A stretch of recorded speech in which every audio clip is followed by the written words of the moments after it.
quindi comunque poi ci vediamo alle 23:30 e vi racconto com'è andata la serata. Signor Presidente, mi scusi, ma qua stiamo parlando di sport e mi sono sentito preso in capitolo. Ma lei che c'entra con lo sport? Ma come che c'entro con lo sport? Io sono cintura nera di che? Di carte, di Io sono magia. campione italiano invece, lo sa? Di cosa? Di carbonara. Ah, quella è buona, quella è buona, quella è Quella buona. fa sì, si vede. Posso avere l'onore di fare un giochino fai al il signor giochino. Leone? Signor Leone, lei li conosce le carte? Sì. No. Sì. Stai giocando una posizione a calcio, lei conosce le carte. Mi prendo una carta, per favore. Quella lì. La guardi, la faccia vedere a tutti, la carta. Sottolineo perché non si sa mai. Perfetto, l'abbiamo vista. Ok, la rimetta nel mazzo. Faccia una bella mescolata. Cioè, non troppo però, signor Leone. Deve mescolare, per fare il gioco lo deve mescolare.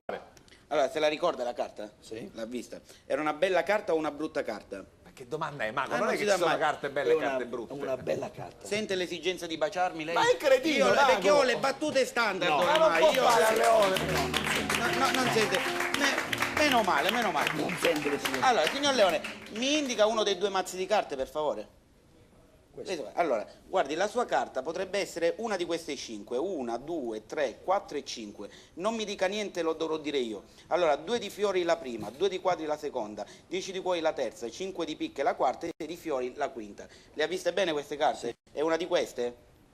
Sì. La accendiamo? Allora, guardi, 1, 2, 3, 4 e 5. Non perda mai di vista queste 5 carte. 1, 2, 3, 4 e 5, perché io prendo una carta, la metto qua, metto qua le altre 4, è questa che c'è in mano. Però guardi la magia, io ora prendo la carta già non c'è più, eppure mi aveva detto che non è di queste, ma guardi, il mazzo è sempre rimasto qua, non ci siamo mai avvicinati, io giocavo qua, non faccio altro che questo movimento magico, che non serve a niente, però lo fanno i maghi, signor Leone, lo faccio anch'io, e guardi cosa succede.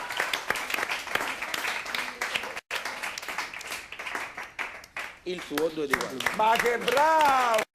Allora, guarda che facciamo, ce lo portiamo lunedì.